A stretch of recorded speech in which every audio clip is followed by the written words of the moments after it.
Count money, man. Stack riches. Try and told him I'm a beast blood. What's up, gang? Welcome back to another episode of the GRINDcast. Get ready. It's a new day, and we're going to talk about this. Some of this we're sharing from a video that we saw from John Maxwell that was titled, Do What Jesus Did. So if you want to check it out, you can. It's Do What Jesus Did. And so we're going to just summarize a little bit of some of the key points I thought, out of there.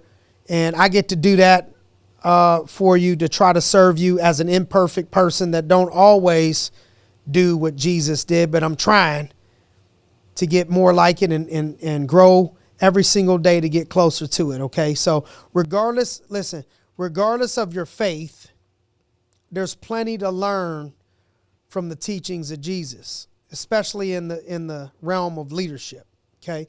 So 3 things that we're going to highlight here that they were talking about were some of the actions of Jesus. One was he found common ground, okay? So Jesus actively sought to connect with people where they were at. Rather than waiting for them to come to him, he went and found them. So effective leaders got to understand, they need to get to understand other people's perspectives and meet them where they're at, not where we want them to be. Man, this is a big one. It's ironic. I was just talking about this today with some of the cash money folks that we mentor.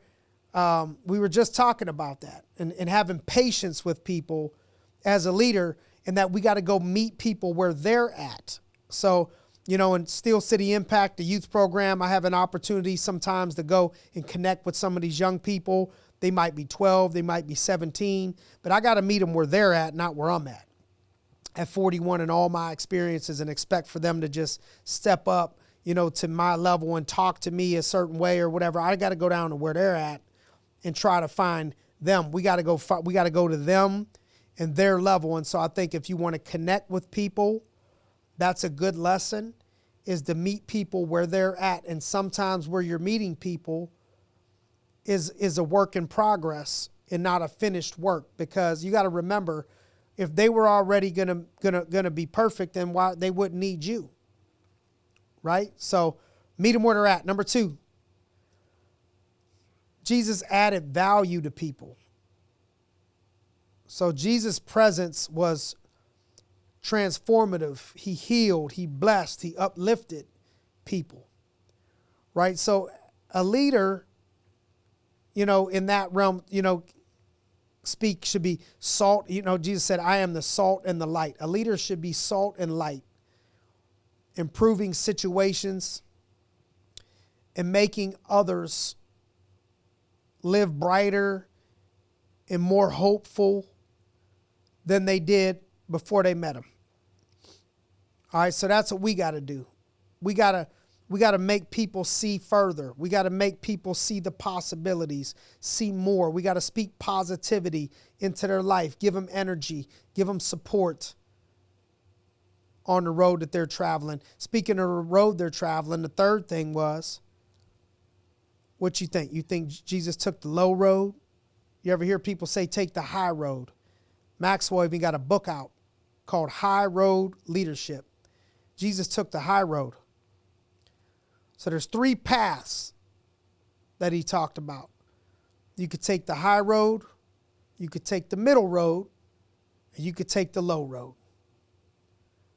Now I could tell you, looking back on, reflecting on my life, there was times where I look back and I'm like, I took the low road. Sometimes the lower the road, depending on the crowd that you're around, the more they'll celebrate you. That's why you got to watch the company that you keep, because, I'll give you an example. Growing up as a young person, to go out and, to fight with somebody or whatever, that's great. That was celebrated. But to walk away from something that you could avoid, to stay out of trouble or not do something that's going to get you or somebody else in a problem, that was looked at as low. right? So you got to look at the people that you're hanging around in the growth mode that you're on. I understand there's always a time and a place to defend yourself and stuff in that example, and I am supportive of that. I get that. But let's do this. So the high road, they say, is transformational. It brings life and value to other people.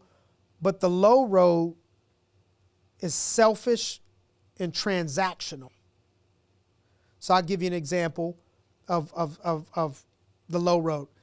I'm not even going to say what it was that they did for me, because I don't want to put anybody on blast out there today. So, but we had somebody do a job for us at our house, and this particular one thing, they overcharged us. I know they overcharged us.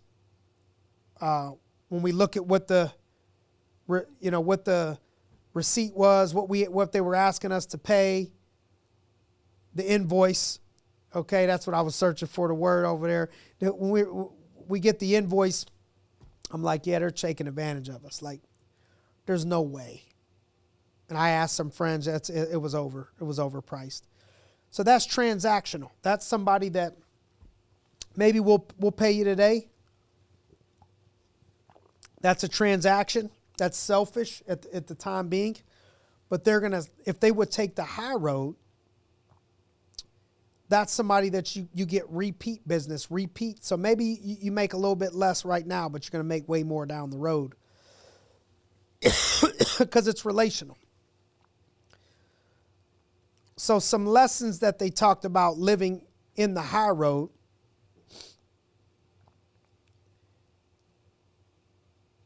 is that you value all people. Jesus valued all people, not just those who agreed with him or supported the same political party or liked the same football team or had the same education level or what it was, but he got to loving all people, a diverse background of people, white people, black people, Hispanic people. You know, are you loving and valuing all people? You know, one of his commandments was to love God and love your neighbor. You know, for some that's harder than others, but, you know, loving God sometimes is the easier part for me. But sometimes, man, I've had some neighbors. I'm like, man, you sure, God, I got to love my neighbor? This is difficult to love my neighbor. Right? But that's foundational for high road leadership. And so I could reflect on times where not necessarily, maybe it wasn't a neighbor, you know, at my house, but just people that I'm around that maybe I didn't take that perspective of. And that's why my name is Simon. Hello. Nice to meet you. It's not Jesus, right? But we're working on it, working on getting there. But that's why I'm on this journey with you, trying to add value to you while I'm still trying to add value to myself. Another thing is he served others with a different mindset. Like, there's a difference between helping and serving. If we see people as hurting, we help. But if we see people as valuable, we serve. We need to try to do both. How can we add value to people? I look at you as valuable. How can I add value to you? And how can I serve you? You never know what somebody else is going through. It's another thing. You know, sometimes as people, we got to remind ourselves, you know, they say hurting people hurt people. You know, you just never know what that person is up against when they're upset or, you know, whatever. And this is all stuff that I'm on the journey with you on. Jesus saw people as valuable regardless of their situation or the sin that they were, you know, involved in, you know, or whatever it is. And that's the example that teaches us that serving others is not just about self-interest or what you like, but serving the greater good. You know what I mean? So sometimes it's going to take everything in you to serve that person. Maybe a lot of times that's where the growth is at. Being a high road leader, you know, like Jesus, he dealt with, when we look at it, you know, grace, authenticity, humility, love.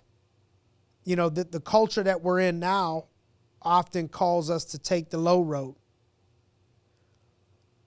But Jesus is calling us to a high road, one that doesn't stoop down to judgment and judging other people, but instead rises to serve people, to forgive people, and to love, which is difficult to do. You know, we know right from wrong. We know the high road way is what this world needs. Not a life that reflects on our culture's brokenness or what's not right or what, you know, all those things. I know sometimes you got to have a reality, but one that offers gratitude, healing, and hope for people, I think is what, you know, is what we need. And now none of us is perfect. And none of us can change everything, right? So it's like, man, we could change the world. We want to change the world. Well, sometimes the fire starts with just a spark. And somebody's got to be all in order for everybody to be all in.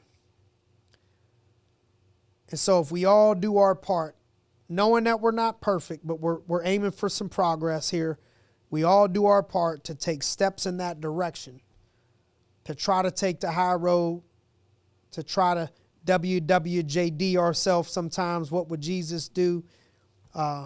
Into trying to be the best version of ourselves that we could be. And if we all do that, imagine what the world would be like, right? So I'm on this journey with you, you know, together. We're on this journey trying to get better. Let's do it this week. Let's pay attention to this week with some WWJD on it over the next 7 days. And if this message added any value to your life, don't forget, you know, you could like, comment, share. Definitely, though, try to share it with other people. And as always, we're grateful, man. Thank you for spending the last 12, 13 minutes with us. You could have spent that time anywhere. You chose to spend it here with us in the GRINDcast studio. And for that, we are grateful. And we'll see you guys next week on the GRINDcast. All right. Thanks for joining us on another episode of the GRINDcast. Get ready. It's a new day.